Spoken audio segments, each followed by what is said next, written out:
With the COVID pandemic crippling the NFL's finances in 2020, there have been major concern that the 2021 salary cap for players was going to take a nosedive. Well, good and bad news. Bad is that the salary cap went down 8% from 2020. Good news is it only went down by 8%. The NFL announced on Wednesday that the salary cap for 2021 will be $182.5 million, down from $198.2 last season. It's the first time in 10 years that the cap had not grown, typically gone up around $10 million per year. They announced 2 weeks ago that the floor was $180 million, so a couple more million is gravy. And overall, I think it's positive because it didn't crater the way that it had rumored to be. I mean, some earlier reports a couple months ago, 160, 170, and teams with big premium quarterback contracts, like the Vikings, would be in big time trouble. A lot of really good players would have to be walking out the door. But I think it's rosier with vaccines, with the country reopening, that 2021 revenue will be good to go. That's why there was a delay in announcing it, because the NFLPA wanted to wait, as the NFL's new TV contract is going to be fat, by the way, and maybe the teams around the league cap-wise 2022 and beyond will be good to go. But this is extremely good news for the Vikings, because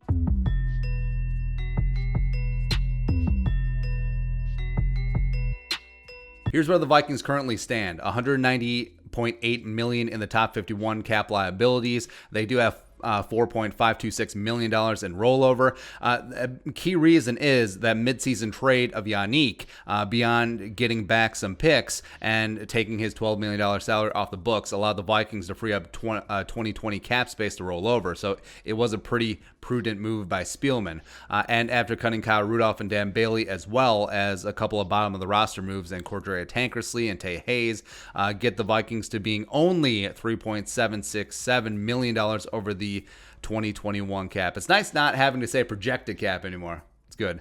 So the Vikings are in excellent shape, and they can easily make a couple more moves, get underneath that salary cap, or retain guys like Reef and Barr if they want, or they could go complete scorched earth.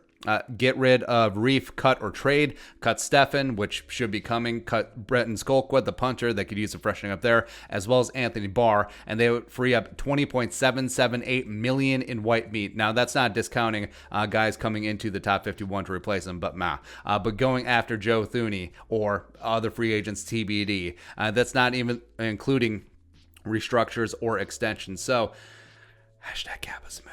Yeah, so the Vikings can do a lot of things to get underneath, create space, and go after free agents if they want to, if they are so inclined. Or maybe they hang on to Eric Wilson.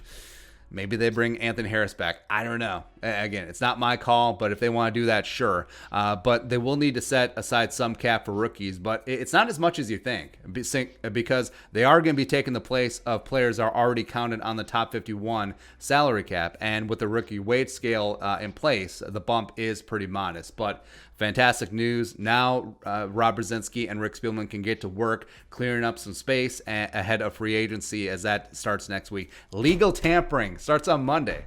Let's go get it done. But your thoughts? NFL announcing salary cap in 2021, $182.5 million. Let us know in the comment section below. Subscribe for daily Vikings takes. Once we're that work, we'll pull some in the Venmo. But until next time, Skull Production Value.